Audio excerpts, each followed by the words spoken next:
Hello, everybody out there in radio land.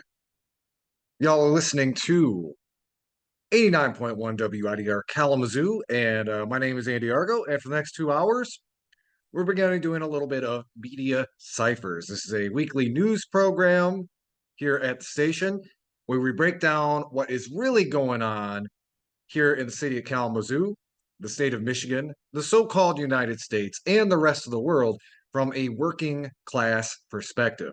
And as the name, calling out the mainstream capitalist media on its BS as it occurs. As always, the following thoughts, views, and opinions are not necessarily those of 89.1 WIDR or Western Michigan University, no matter how dope or insightful they may turn out to be. So we were off last week. My apologies, everybody out there in Radio Land. I was sick as a doge. I got a really bad bug. I work in healthcare, so it kind of just comes with the territory. Every once in a while, you might get some really severe ick from the folks you take care of, and that's what happened last week, which is kind of unfortunate because we had some kind of Easter-centric programming I want to talk about. And importantly, some very important updates about some local worker struggles that are going on here in Kalamazoo. And we're going to be talking about that in just a minute here. But for that, want to get just kind of a big shout out and thank you.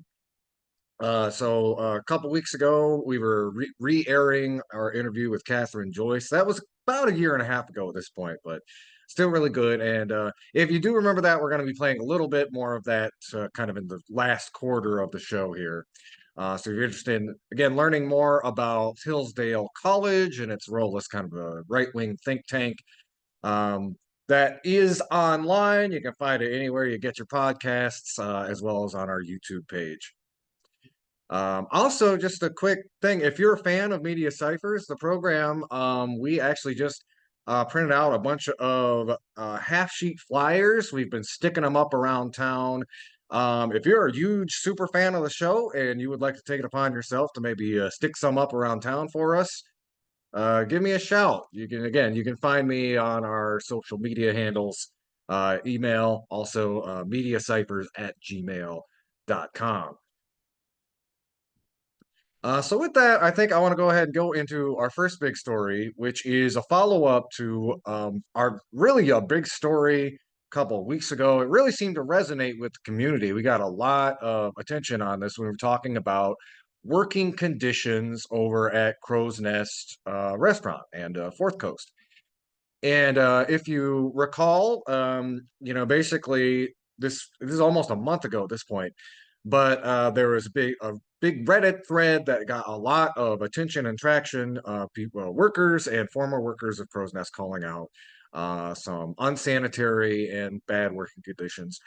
The thing that really seemed to get the most attention, or the only thing that really seemed to get attention, was the allegations about kind of pest problems with mouses and roaches and such. So I kind of wanted to talk a little bit. This is the name of the show is Media Cyphers, and there was a pretty astonishing local media response to this story that we're going to talk about. So I will say, with a certain degree of pride, we were the first outlet to actually report on this story, and the only outlet to really report on it with any sort of thoroughness, and not to knock coverage from our sister station WMUK, whose coverage I salute. I will be getting to that in a minute here. But as far as actually talking about the full list of allegations against the management of Crow's Nest, we were literally the only outlet in town that did that. And honestly, sometimes I kind of get down on myself. I'm just some overread um, uh, political wonk with a radio voice, taking advantage of being a Western alumni. But in that specific case, I do take a lot of pride in the fact that we were the only outlet who's really trying to provide a platform for those aggrieved workers out there in the community. And especially in the face of what happened, what very interestingly happened the course of that week. So I'm going to kind of break it down. So the first outlet that picked up the story besides us was WWMT News Channel 3.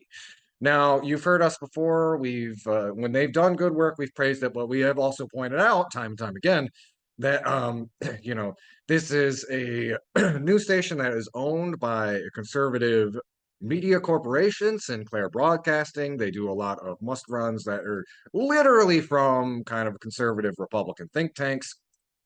And their coverage of it was very telling, which was to say they did not mention any of the other allegations besides the pest problems. And just to refresh y'all's memory, some of the other things that the employees complained about or had grievances about, they claimed they were overworked. There were allegations of sexual harassment and generally just inappropriate conversations in the workplace. Um, Allegations of low wages, failing to pay their workers a living wage, which at least to me, that's way more gross to me than mice or roaches. There's also just complaints about general cleanliness, etc. So none of those other things were remarked upon by News Channel 3 only, and the headline that they ran was crow's nest is cleared by health inspector of pest allegations. They didn't even claim that the pest allegations were coming from the workers. And it's funny because the manager of crow's nest actually did a funny little rhetorical thing that we're going to talk about here in a minute. But um essentially John Talbot, who is the current owner of Crow's Nest Fourth Coast, was largely playing the victim, talking about it being kind of like a smear job. And that, hey, we've cleared the inspection. These inspections are random. There's no way I could have gained it, whatever. Um, on the specific point of the mouse slash roach problem, according to sources I have, there is photographic evidence of this sort of thing. It's I would encourage, sometimes video is better, especially if you are in a similar situation to the workers at Crow's Nest. Sometimes video is key because you get more context about where the location is. Now, granted, if you really push it, you all photos have metadata. That is to say, they have timestamps, they have geographical stamps. So if you could prove where and when a photograph was taken, but for expedience's sake, um, sometimes it's better to take video footage because you can document whatever thing you are alleging, while also providing the visual context, like this is happening, this is occurring in our kitchen, our restaurant, etc. So um, what ends up happening, so News 3 covers it, and basically all they say is the restaurant, there was allegations of pest problems. The health inspector cleared the restaurant. Rumors are unfounded. Here's the owner talking about how the rumors are unfounded. End of story. M Live slash Kalamazoo Gazette, to their credit, I will say they at least made an attempt to reach out to the initial worker who made that initial Reddit post. They did not get a response. I could definitely split some hairs and say, do a little bit more due diligence, pound the pavement, try to find some workers to talk to. But M Live essentially ran more or less the same story. There were allegations of pest problems at the restaurant. The health department has cleared the restaurant. Here's the owner, John Talbot, talking about how frustrated he is about these false allegations. So I would argue, the two biggest local media outlets in Kalamazoo, that is Channel 3 News and the Kalamazoo Gazette, basically both came out with articles saying, we looked into this pest problem, it doesn't exist. The owner is in the clear.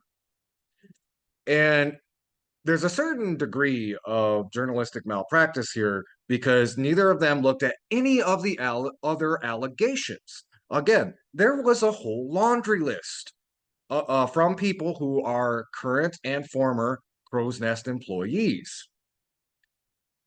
No media outlet in town touched on any of them. And I think that goes to a couple things. One, it's we talk a little bit about kind of how capitalist media is a hegemon. And when I say that, part of it is like it's maybe almost not even necessarily in the purview of the journalistic instincts of people working at these outlets to really ask those questions of like why who is complaining, what are the workers complaining about, let's dig deeper into this.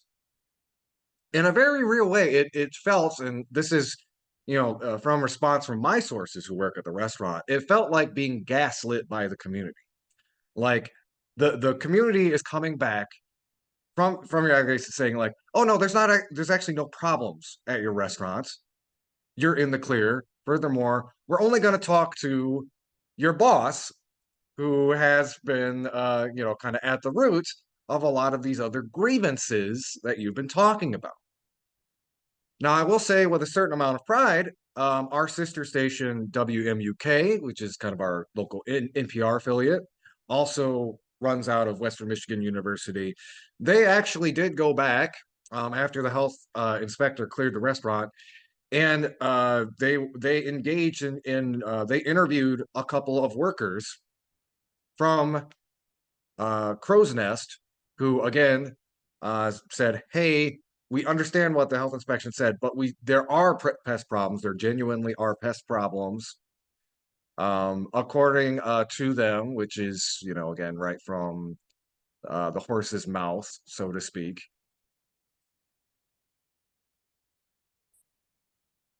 Sorry, they went on to say, to hear them say though there's no evidence is outrageous to me.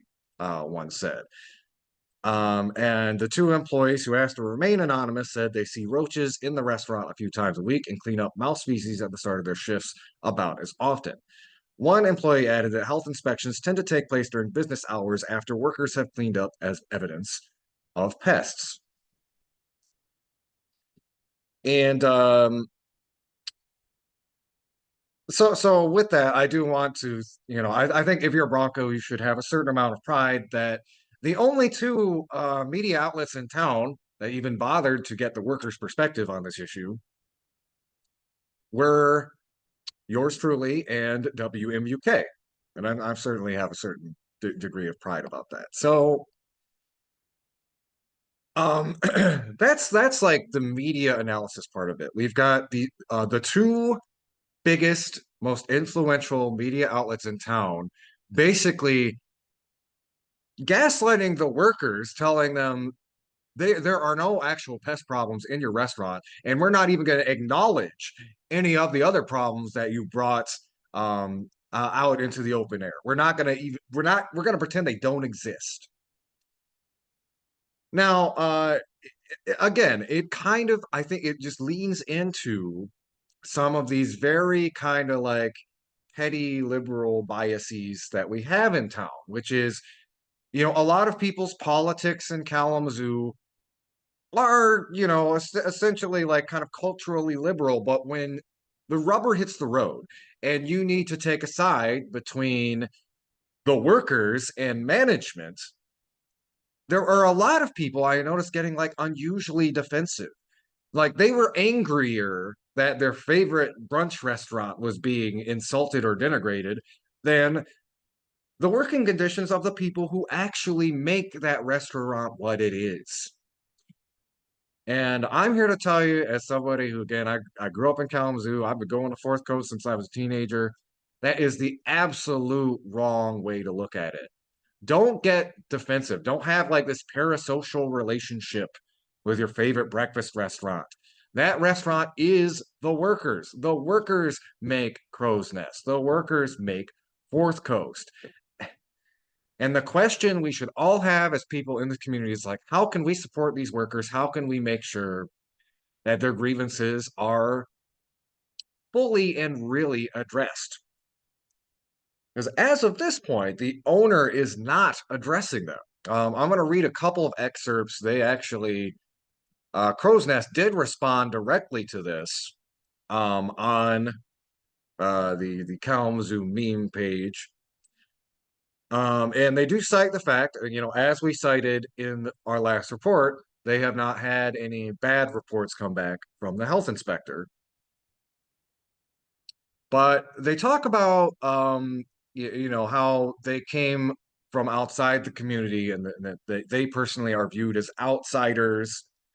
Um, uh, to quote the Crow's Nest post, there are people that would like us to go back to where we came from, as they have literally stated this. We've made Kalamazoo our home in these last few years, and we want nothing more than to be part of this great city's success. Even though many are attacking the owners, this affects other people, including our employees, who work very hard every day.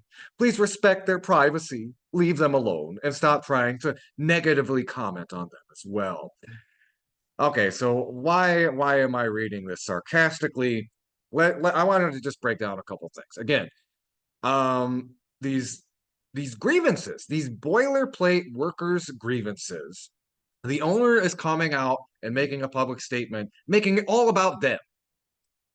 That every criticism that's been lobbed at them as management is because they're not from Kalamazoo and they don't understand Crow's Nest as an institution. And I mean, part of that might be true. What something I've gotten back from my sources from current and former workers is that the current management is more hands-on in a way. They don't kind of give the workers more freedom to make the place like kind of more organic and part of the community. And yes, if people are having that impression of your business, then yeah, that's an entirely fair criticism. And you don't get to turn around and say, like, oh, people are bullying us. I'm not bullying John Talbot when I go on the radio and talk about these allegations. I'm going on because this is what the workers are saying. This is what they have said. And that funny little rhetorical move that Crow's Nest does there, where they're talking about please stop attacking our employees. This is peak gaslighting right here.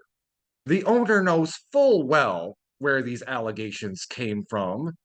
They did not just come from some troublemaker in the community who wanted to stir the pot. They came from his employees. He knows this.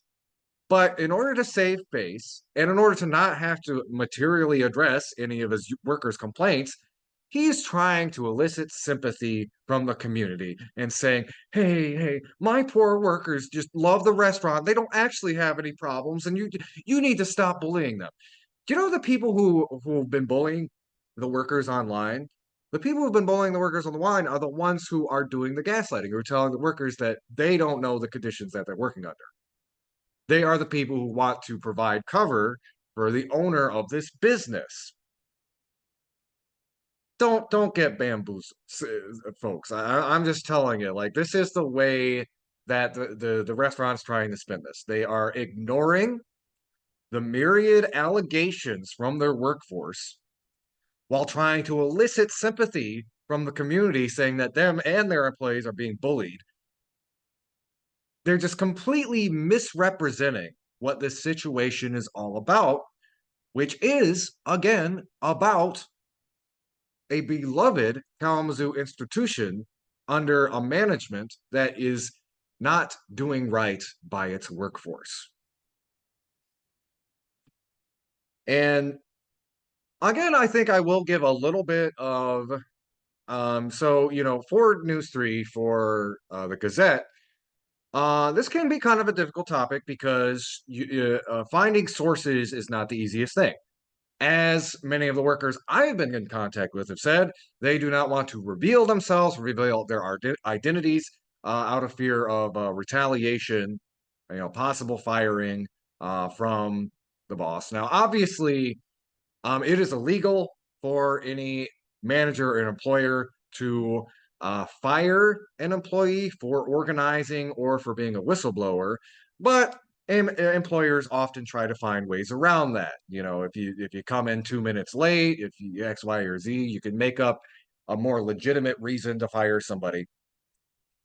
So that's a real legitimate concern, and something I really want to hit on that I highlighted in our first story is if you go back to the original complaints that were on Reddit, we're talking about people who are demanding they're demanding more time to clean up the restaurant. They're demanding maybe like a special off day where everybody can come in and clean. They're making all of these demands that these are not people who are trying to maliciously tank a restaurant.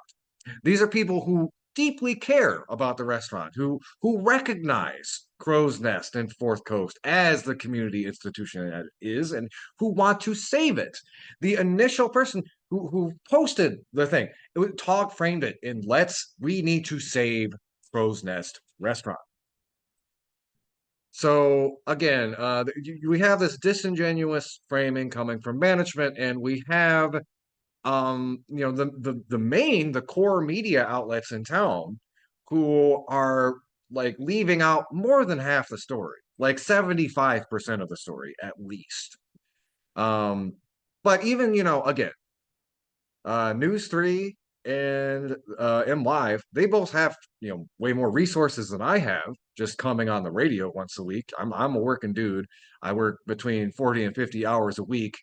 Um, but I was able to get to the core of this story um, better than News 3, better than M Live. And so was our sister station WMUK, who again I can't highlight their work enough. But yeah, so I'm gonna just say, like, if for those of us out here who do care about those workers and what they're going through. If you have people in your life who work at Crow's Nest, tell them that you support them. Um, the kind of the media response, local media response to their grievances was very disheartening. As I mentioned earlier, the workers feel like they have been gaslit by the people of Kalamazoo, and they really shouldn't feel that way. Particularly you look at um, kind of the response online, most people in Kalamazoo are sympathetic to what the workers are saying. But a few people with outsized power and influence are basically trying to cover up, including, and this was a very interesting wrinkle to the story I wanted to bring up.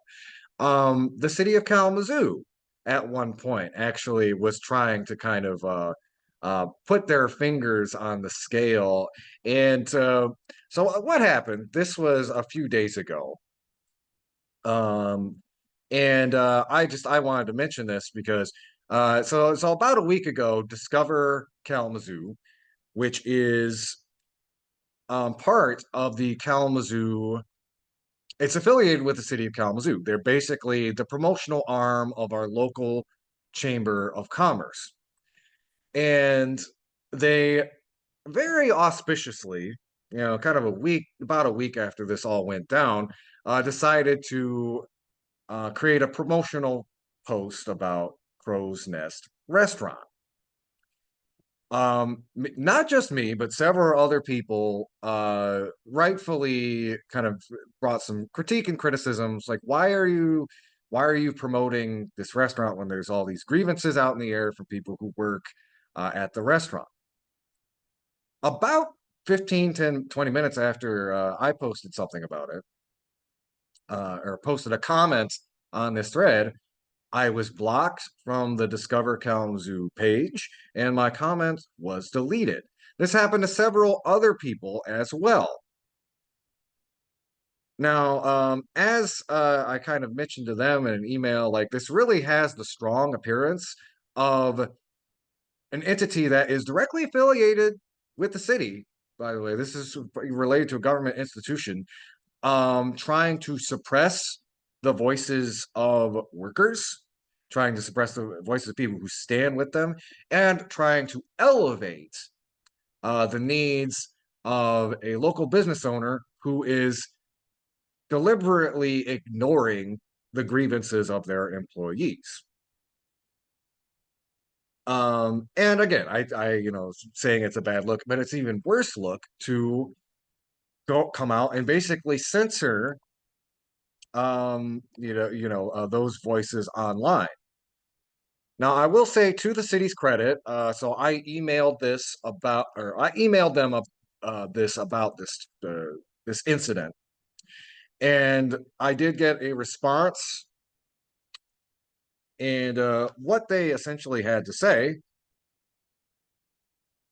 was that they basically their moderator, whomever they had in charge of social media at the time, did misunderstood the expectations of running a government social media page. Um, this is according to the communications coordinator of the city of Kalamazoo, who emailed me back. We do not block users and only consider content moderation in extreme cases. Decisions regarding moderated comments are made in consultation with the city attorney's office. And they went on to say, we had a new administrator who was unclear on the expectations and requirement for official governmental social media pages. They mistakenly removed some comments and users. Well, again, if part of your job at the city is to manage social media pages, you might, it seems like you should know better than to just willy-nilly delete comments and block users. I mean, unless they're engaging in some like trollish and profane behavior, who are simply,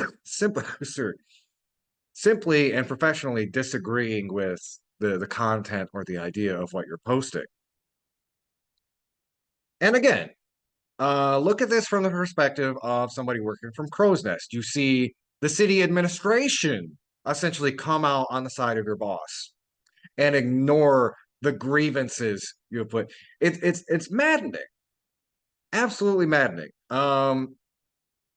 So with that, again, we've been on this story for about half an hour right now, and I did just want to kind of update y'all what was going on, and just kind of like this very crazy and uh, response from local media and the local government to essentially try to gaslight the workers of Crow's Nest, willfully, wittingly or unwittingly. Um, and I don't have too many updates. Last I talked to my sources was kind of around when the WMUK article was published. But as I kind of said earlier, as a community, we need to stand with these workers. It's kind of unclear at this point what their next moves are going to be. I hope they organize. I hope they organize into a union, as we've talked about on the show before too. You know, the food service workers of Kalamazoo, and particularly in the downtown core, um, they could, if they really organized a citywide union, they could really bring the ruling class of this town to its knees, because Kalamazoo, in all its splendor, does not function without the chefs, without the wait staff, without the custodial work that makes these restaurants run. And again, to get better wages, to get better working conditions, we do need to unite. We need to organize. And I think, particularly the workers over at Crow's Nest being in this such a cherished community institution, they are in a unique position, I believe, to really make a shot across the bow when it comes to organizing food service here in the city of Kalamazoo. And I'll be staying in touch with them, see how that develops. And until next time we update you all about the story, all solidarity to the Crow's Nest workers. And who knows, maybe this whole situation has scared their boss into acting right. But typically that's going to require a combination of the workers organizing themselves and much needed public pressure. And I'll tell you what, workers out there at Crow's Nest, when you need that public pressure brought to bear, I will do my part. Y'all are listening to Media Cyphers only on 89.1 WIDR or online at widerfm.org. You can also find us on online we're podcasting out of most available podcasting platforms, and you can find us on YouTube. I'm going to take a quick little break. We will be right back. Y'all listen to Media Cyphers, your only source for political revolution.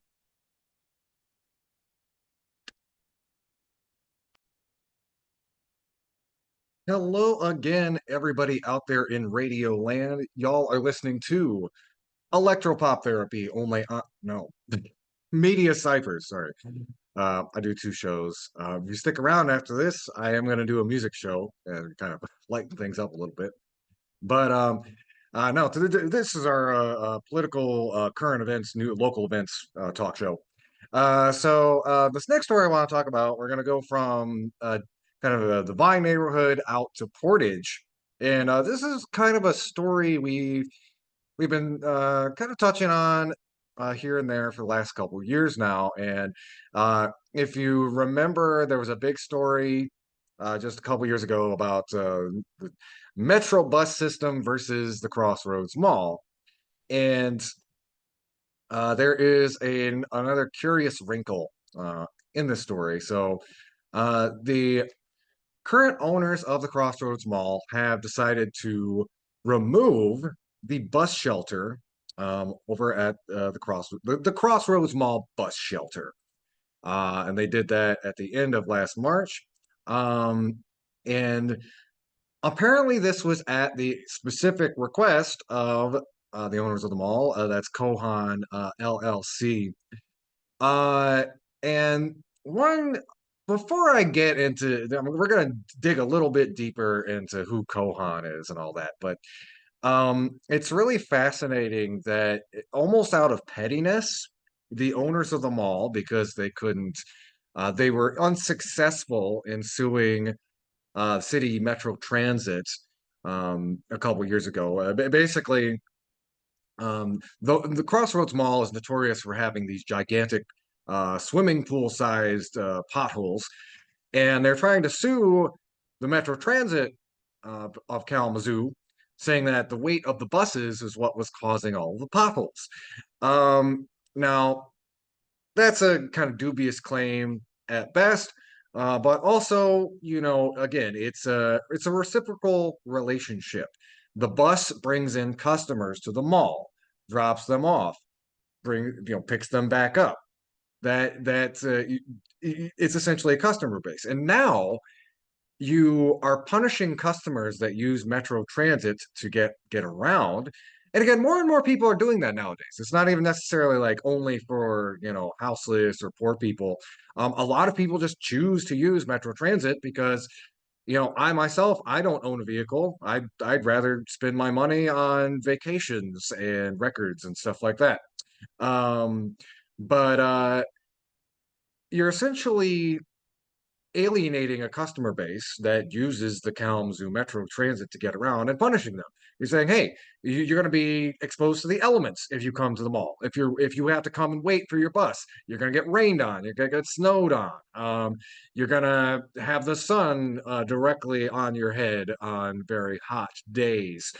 And there's literally no reason for them to do that other than there is some routine maintenance that goes into these bus stops, but like let's be real, like cleaning up that bus stop, that's like a 20-minute job maximum. That's really not if you hire sufficient custodial staff, that's really not that huge of a deal. Now, this whole thing about, Kohan trying to sue the Metro bus and particularly like removing the bus shelter, it had me kind of asking some questions about Kohan themselves, who recently bought the mall just a few years ago. And the Kohan Retail Investment Group apparently has something of a notorious reputation across the country. I literally just had to Google Kohan LLC, and it didn't take long for several horror stories coming out of local municipalities to pop up from all over the country. So here's a little sampling. And this one comes from the Times Republican, which is kind of over in Iowa, and they ran an article about the Marshalltown Mall. And apparently, here's some of the practices Kohan Retail Investment Group did over there. The Marshalltown Mall kept losing power due to continuous non-payment of electric bills. And that is just over at Marshalltown.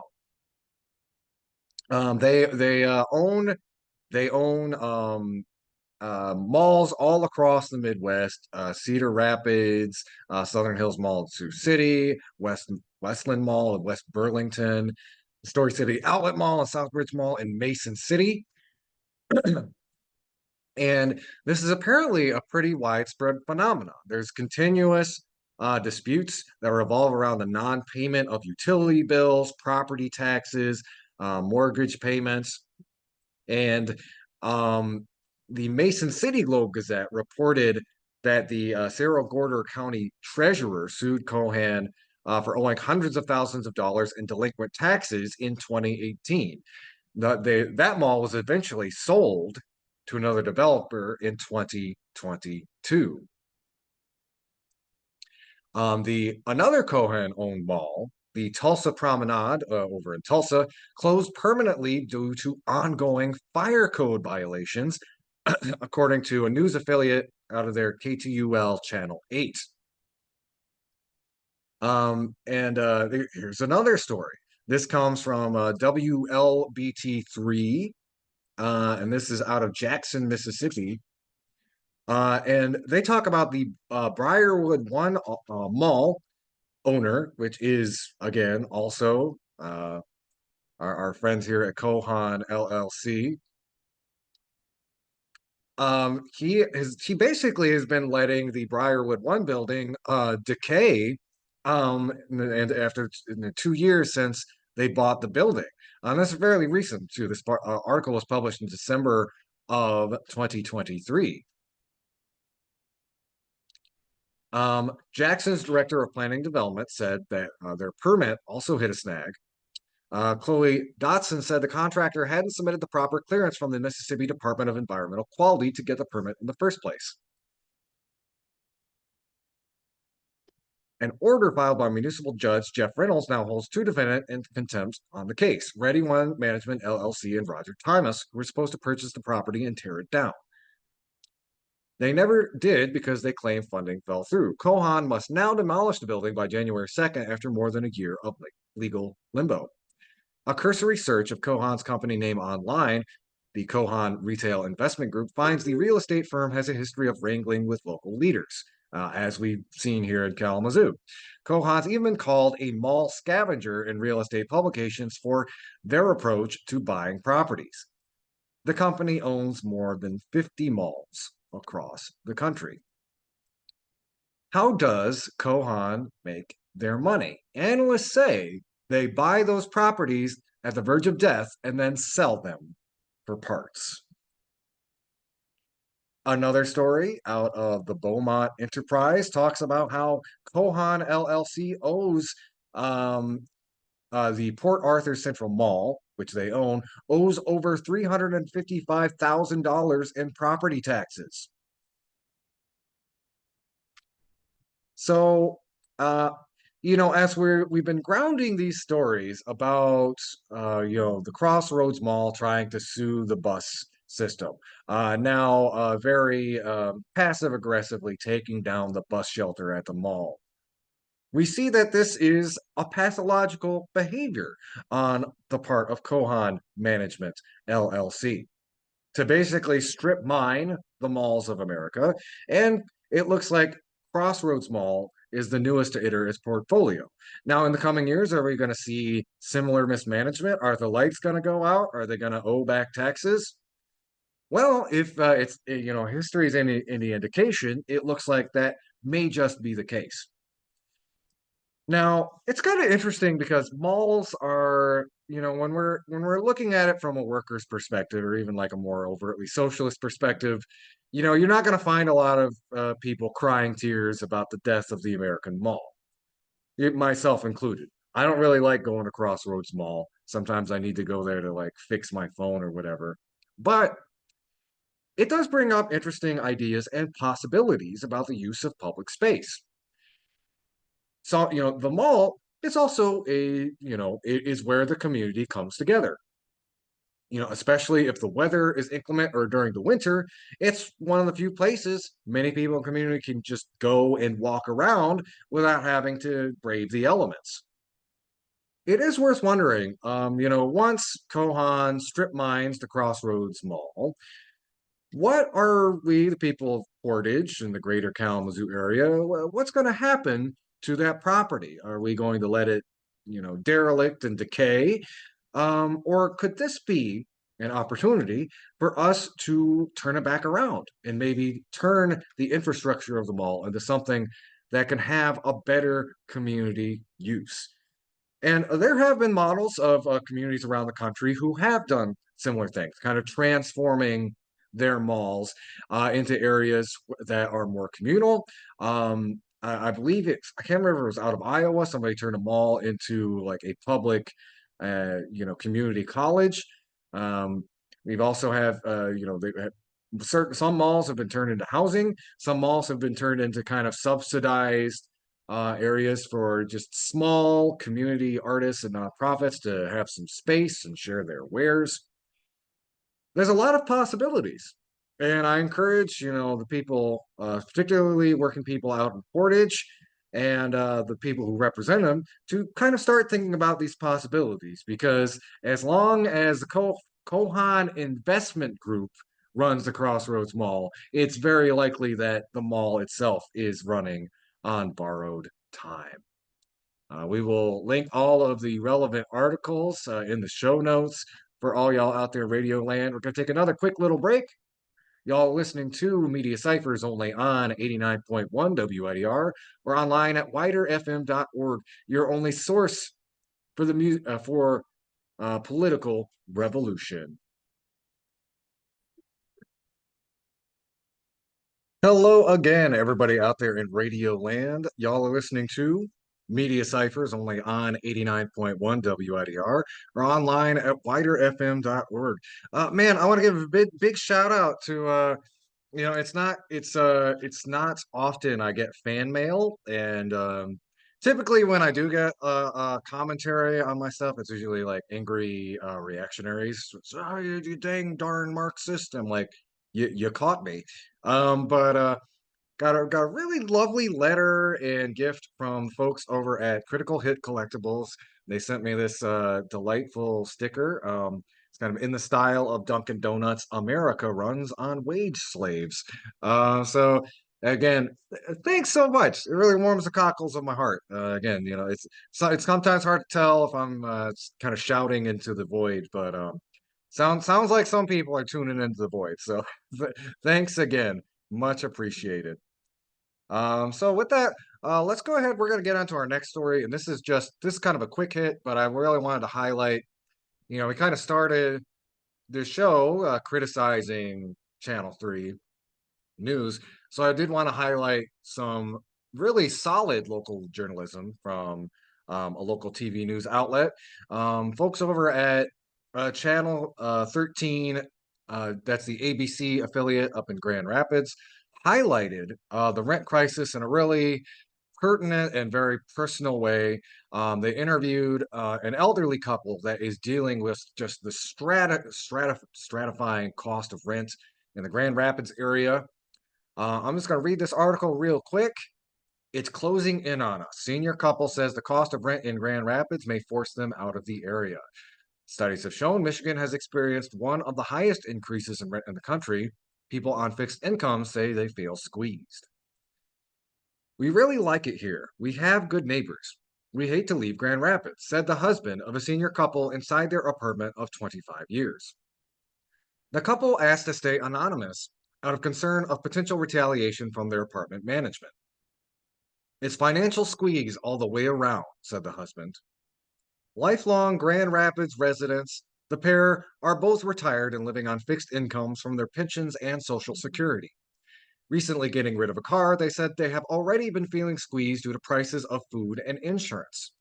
The rent for their one-bedroom apartment is now around $1,100 a month. They said their neighbors have seen $200 increases per month. If their rent continues to climb, they fear they may have to leave. If one of us should perish, the other one shouldn't, the other one couldn't stay here.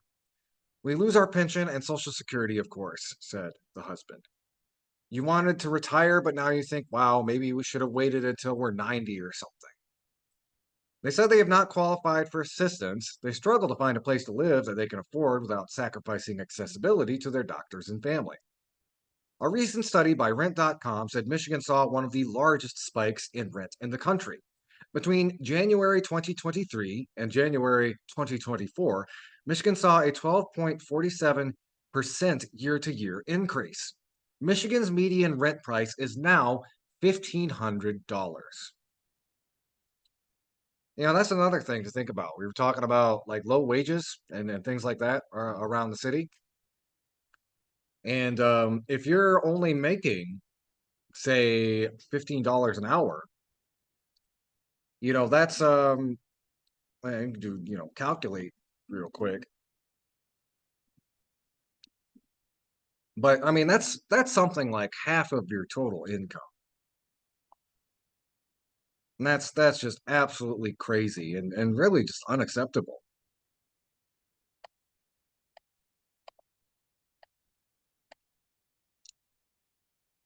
Yeah. Doing the math on that, again, the average person making dollars, or sorry, the average person making $15 an hour, working 40 hours a week, they would make approximately,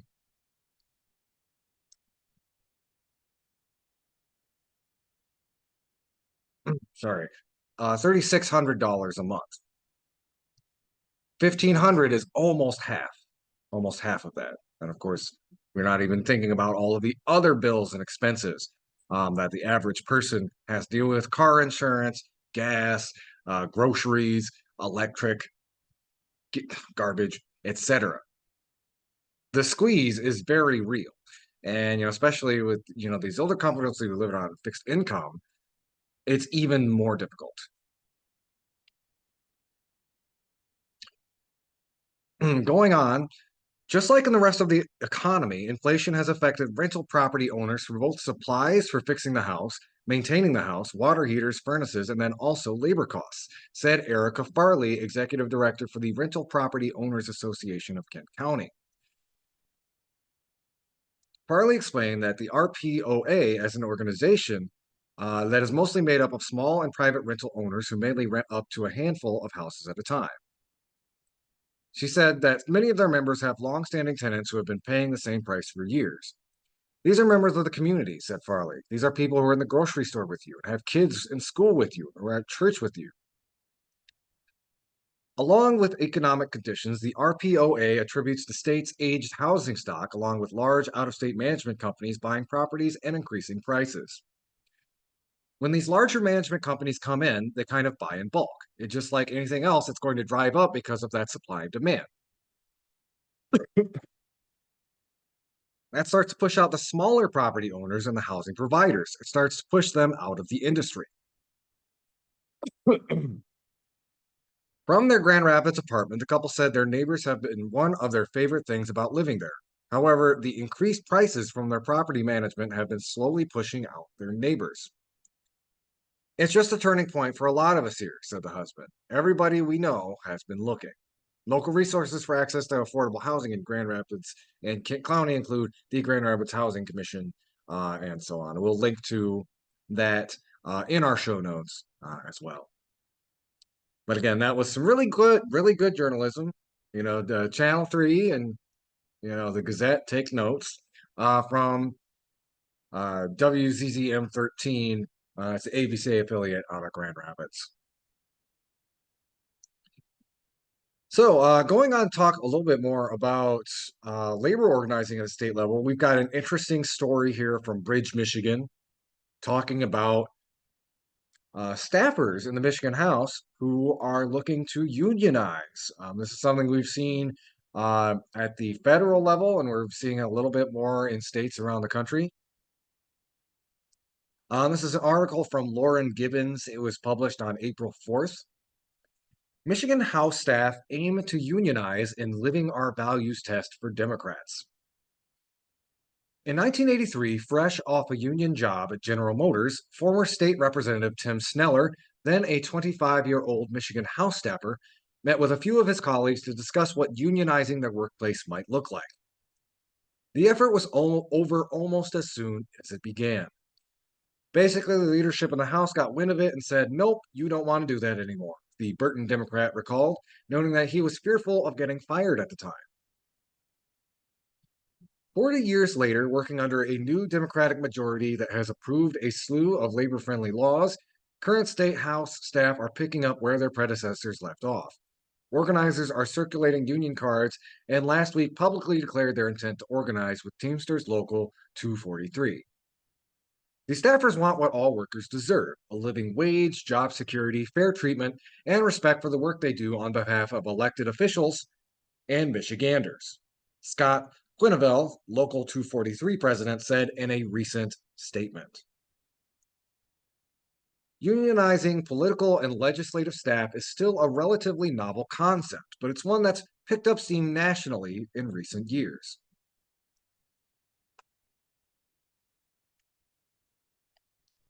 Nonpartisan staffers in Maine have been allowed to organize since the 1990s, and legislative aides in Oregon became the first partisan staffers to organize in 2021, reaching a contract agreement in late 2023. Workers in several other states, including California, New York, Illinois, Washington, Massachusetts, and Minnesota, have also pushed for unionization in recent years, as have congressional staffers at the federal level. To get the effort off the ground in Michigan, at least half of the roughly 250 people employed by the Michigan House have to be on board. Organizers say they've already obtained support from both Democratic and Republican staffers. Excuse me, and hope to reach majority support in coming weeks, at which point they'd seek approval for a union recognition vote from the Michigan Employment Relations Commission. Democrats currently control the Michigan House, but two recent vacancies produced a 54 to 54 tie with Republicans that won't be resolved until special elections later this month. While in power, Democrats have taken up several pro labor policies generally opposed by the GOP. Last year, Democrats voted to repeal the state's right to work law prohibiting compulsory union dues or fees, restoring a prevailing wage law guaranteeing union scale wages and benefits on government funded construction projects, and expanded bargaining rights of teachers' unions, among other things. Several sitting House Democrats have expressed support for the staff reunion drive, citing low pay, long hours, and few protections for workers whose bosses answers to the voters, not a human resources department. It's kind of surprising it's taken as long as it has for staff unions to take root, said Representative Joey Andrews, a St. Joseph Democrat who prior to taking office helped unionize Michigan Democratic Party workers. This is a living our values type of moment. But Andrews warned public support of pro labor policies won't necessarily make the process any easier, noting the political nature of the job could complicate any union's future. The contract bargaining process is actually where you start to find out just how pro-worker your bosses actually are, he said. Amber McCann, spokesperson for House Speaker Joe Tate, Democrat from Detroit, said the Speaker has a well-established record of support for labor and workers and awaits further updates on the process. On the Republican side, Jerry Ward, spokesman for House Republican leader Matt Hall, a Republican from Richland, pointed to U.S. Supreme Court ruling prohibiting mandatory union dues in the public sector. Democrat staff can't forcibly cut our paychecks to bankroll a far left union, Ward said. Again, apparently every union is far left. I don't know. Interesting conclusion. Anyway, Sneller, the former state staffer and representative, said that when he first started out, staffers couldn't even find a union that was willing to represent them because the unions were kind of afraid of the legislature. He's hopeful that with the latest effort, House employees will have a fair chance to decide what's best for them. At the end of the day, I'm just saying, let them vote on it, Sneller said. Again, if you'd like to read that article for yourself, that is from Bridge, Michigan. It's written by Lauren Gibbons, published on April 4th. Michigan House staff aims to unionize and living our values test for Democrats. We're going to take a quick little break. When we come back, we are going to pay tribute to the dearly beloved Michigan organizer and activist John Sinclair, who just passed away last week at the age of 82. Y'all are listening to Media Cyphers only on 89.1 WIDR or online at widerfm.org, your only source for political revolution.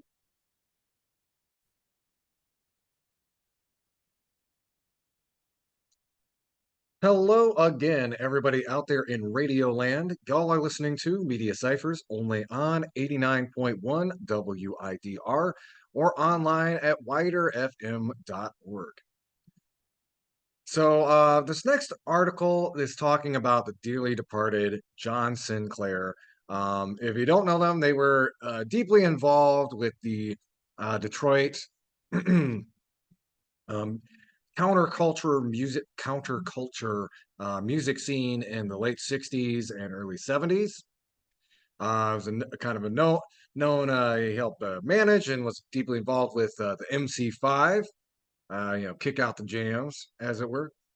And again, spent most of his life deeply enmeshed in radical political struggle. So we're going to read, this is an article about John from the Detroit Free Press, kind of share with y'all out there in Radio Land why he was an important Michigander and an important figure in the history of kind of social justice movements here in the state.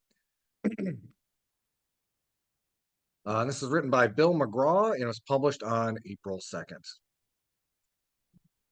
Gleefully proclaiming the joys of rock and roll, drugs, and sex in the streets, John Sinclair reigned as a nationally celebrated troubadour of youth rebellion during the psychedelic era, playing a lead role in making Detroit and Ann Arbor countercultural hotspots with the MC5, the White Panther Party, which was basically a solidarity party with the Black Panthers. They were a little bit wonkier and weirder than the Black Panthers everywhere, but that's without doing a deep dive on that. It's also hosted cutting edge concerts and shared much flamboyant rhetoric.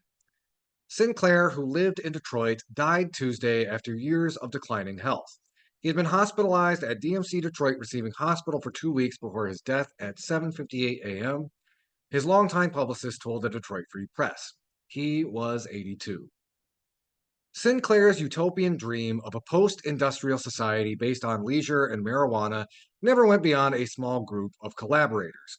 But during the 1960s and early 70s, he made headlines as a cultural whirlwind and bold provocateur, infuriating the establishment while attempting to organize a guitar army of young revolutionaries to mount a total assault on the death culture of America. The pig death machine is anti-life by definition, Sinclair wrote in 1969. Our culture is a revolutionary culture, a revolutionary force on the planet, the seed of the new order that will come to flower with the disintegration and collapse of the obsolete social and economic forms which presently infest the earth. While his planned utopia was a naive fantasy, as he later acknowledged, Sinclair piled up a long list of accomplishments. More than anyone, he led the long battle to legalize marijuana in Michigan. A daily toker, he famously served more than 2 years in prison in his late 20s, for giving an undercover cop 2 joints. No less a star than ex-Beatle John Lennon came to Ann Arbor to lend support to the powerful Free John Now movement that ultimately succeeded in bringing Sinclair from behind bars.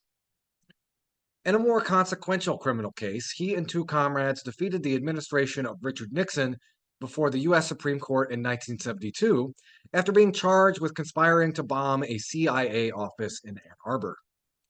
Swaggering and purposefully outrageous with a flair for theatrics, Sinclair was a natural-born leader. He had long, bushy hair in his heyday, a raspy voice, a diabolical laugh, and a linebacker-like physique that the Detroit police once quantified as 6'4" and 250 pounds. Recalling his first encounter with Sinclair, a New York record executive described him as bursting with charm, vigor, and intellect. Just the look and size of him, he was one of the most impressive people I had ever met. In addition to managing the legendary MC5 and leading the White Panthers, later renamed the Rainbow People's Party, Sinclair helped build Detroit's Grand Ballroom into one of the best known concert venues in the Midwest. He had a hand in launching the long career of Iggy Pop, originally the outlandish lead singer of the Psychedelic Stooges. He made numerous appearances at high schools and other venues, preaching rebellion to wide eyed students. At heart a poet, Sinclair was also a music journalist and became a force in the underground press movement, publishing the Warren Forest Sun, eventually moving it to Ann Arbor. In the mid-60s, he co-published Guerrilla, a newspaper of cultural revolution, and wrote about music, drugs, and other subjects for the Fifth Estate, the Detroit's unruly alternative newspaper. Sinclair also organized Detroit's first Love In, produced free concerts, and hosted a show on popular WABX FM. In the early and mid 70s, he put on the critically acclaimed Ann Arbor Blues and Jazz Festival and booked hip music acts for the Shelby Hotel's Rainbow Room in downtown Detroit. While failing to ignite a mass movement towards a new society, Sinclair succeeded in attracting thousands of young people to his projects. Even if they didn't buy into the White Panthers' revolutionary 10-point program, many Metro Detroit baby boomers coming of age amid a worldwide youth revolt found Sinclair's world enticing. John was no kid, but he did share the anarchistic spirit and fervency of youth, said Harvey Ovshinsky, the writer and documentarian who founded the Fifth Estate in 1965. He was, for so many young people, a standard bearer, a role model for how to stick it to the man, relentless in his dogged determination to not just get high, but to defy authority and challenge the rigid, repressive norms of the day. Don was the renowned producer and musician who grew up in Metro Detroit, met Sinclair when he was 15 at the opening of the Plum Street Arts neighborhood in 1967. Sinclair was wearing a purple suit and passing out mimeographed sheets of his poetry. Was called Sinclair the coolest guy I ever met, adding he was more important shaping the worldview of him and his friends than Bob Dylan or the Beatles.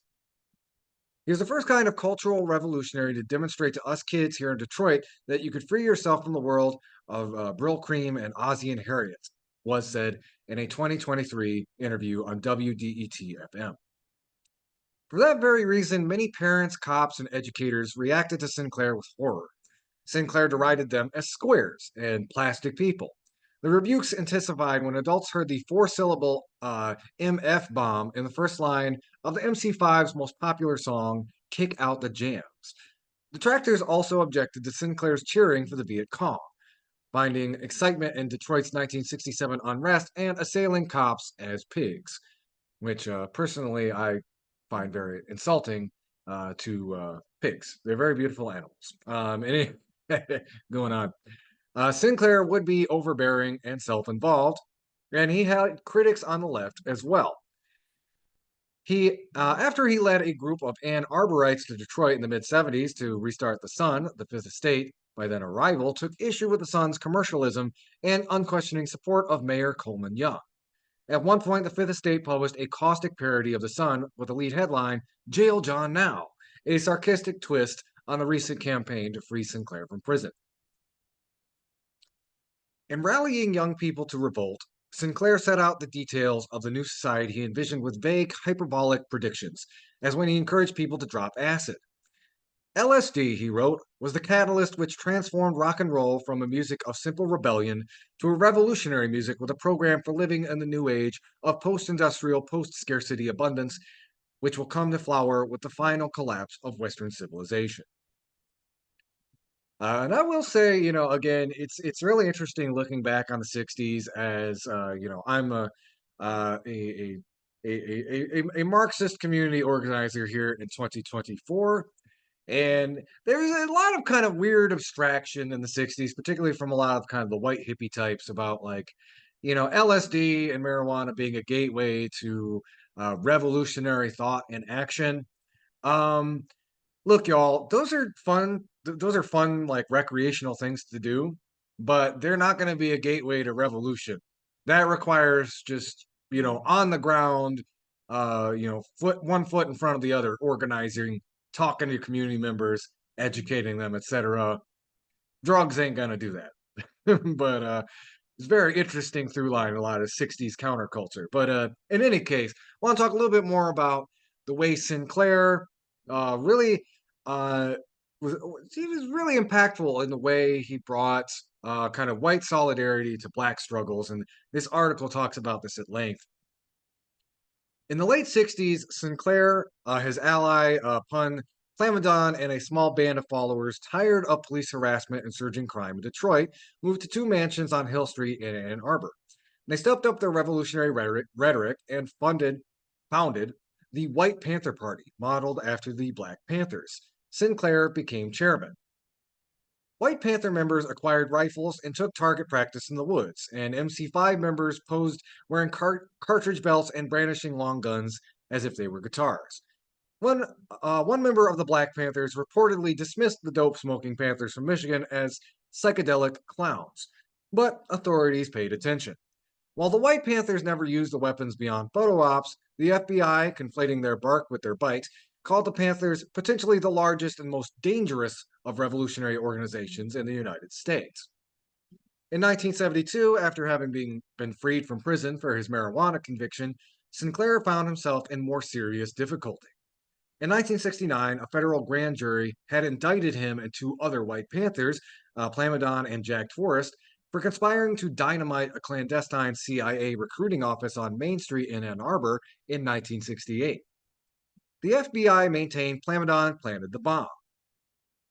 After U.S. District Judge Damon Keith in Detroit ruled against the government for tapping Plamadon's phone without a warrant, the three hippies squared off against the Nixon Justice Department in a landmark wiretapping case before the High Court in Washington. Sinclair and friends won in a unanimous decision that scuttled Nixon's national legal strategy against numerous other radicals. It was a major defeat for the self-proclaimed law and order president. When that came down, every pending Black Panther, Weatherman, anti-war conspiracy case in the country had to be dismissed, said U. Buck Davis, a Detroit lawyer who worked on the Sinclair appeals as a recent law school graduate, with nationally known legal heavyweights William Kunstler and Leonard Weinglass, fresh from defending the Chicago Seven. They were all based on illegal wiretaps.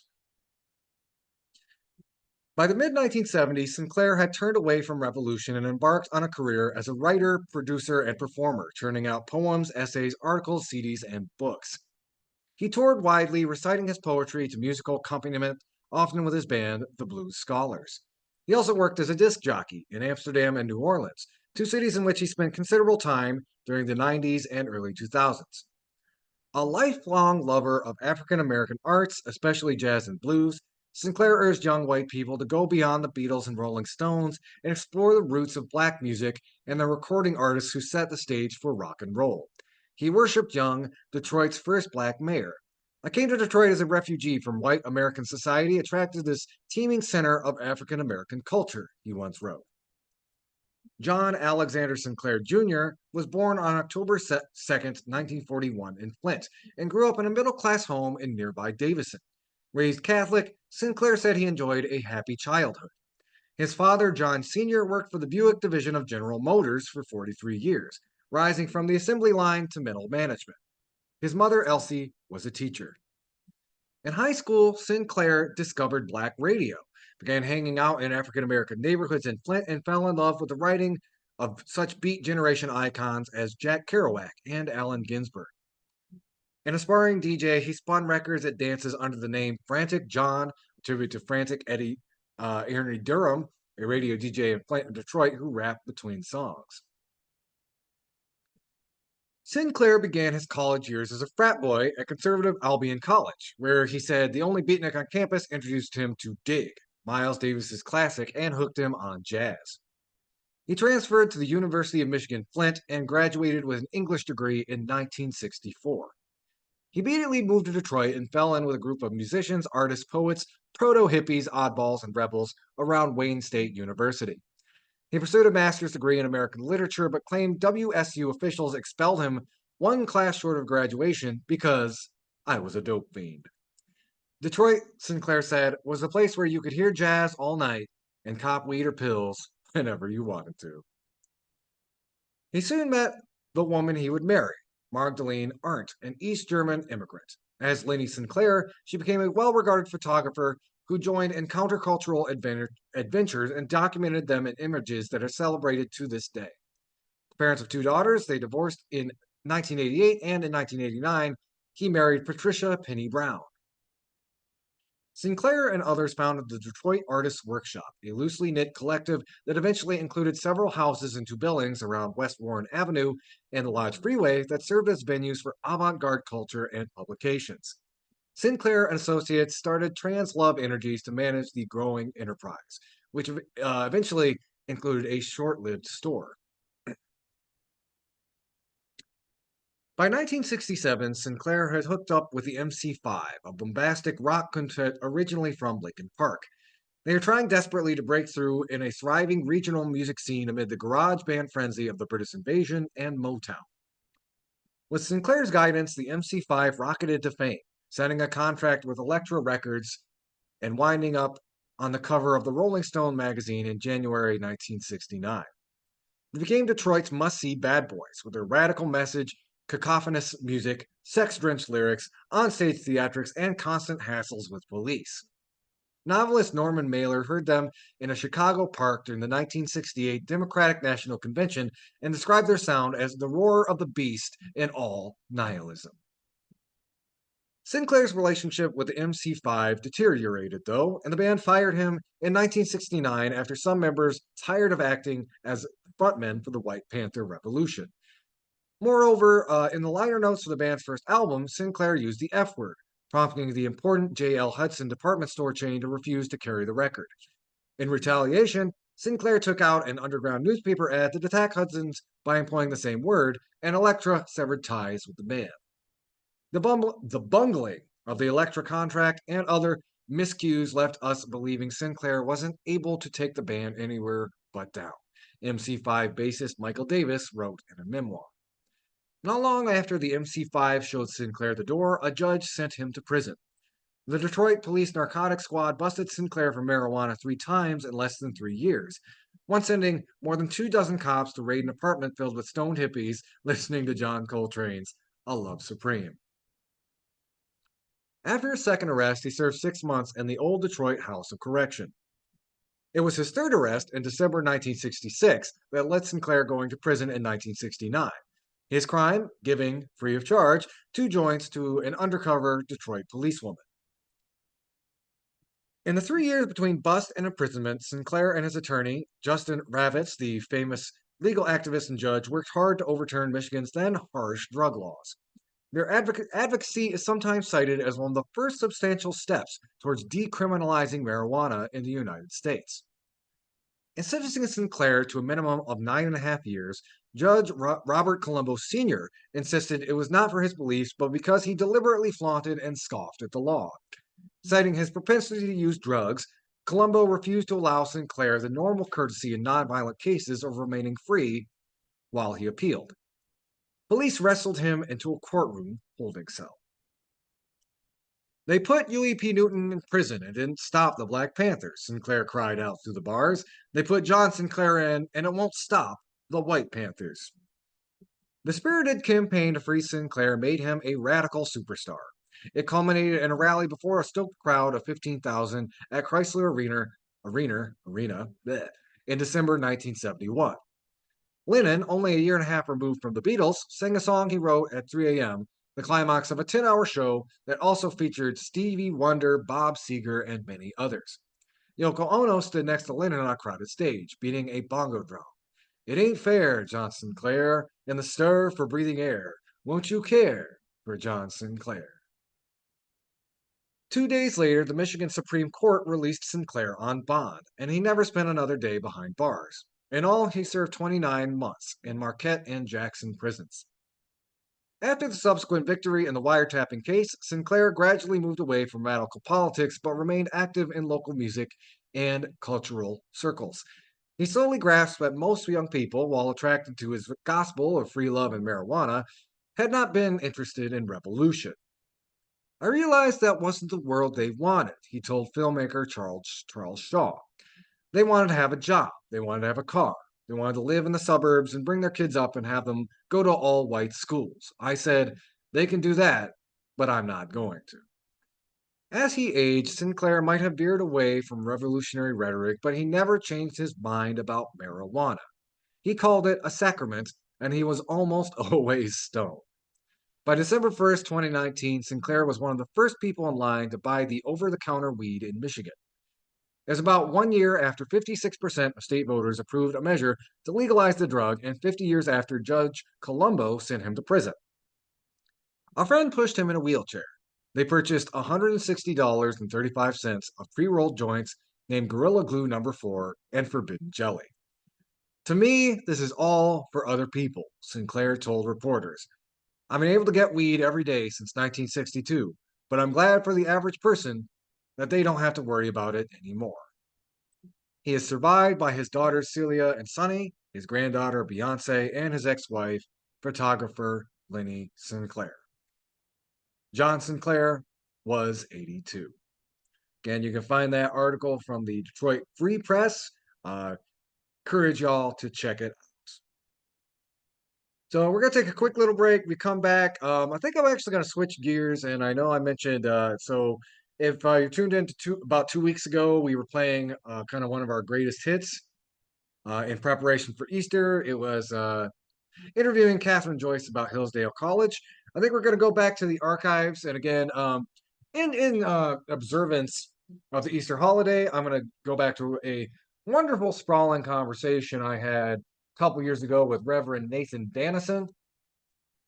Me and him had a sprawling discussion about the book Jesus and John Wayne, which kind of goes in and talks about how evangelical Christians in particular have kind of hijacked American Christianity and kind of built up this cult of personality, not only around Donald Trump, but around kind of this whole idea of macho, American machismo and stuff like that. So we're going to be playing about 30 minutes of that conversation. And if you stick around to 2 o'clock, you can listen in on my music show, Electro Pop Therapy. Y'all listening to Media Cyphers only on 89.1 WIDR or online at widerfm.org, your only source for political revolution.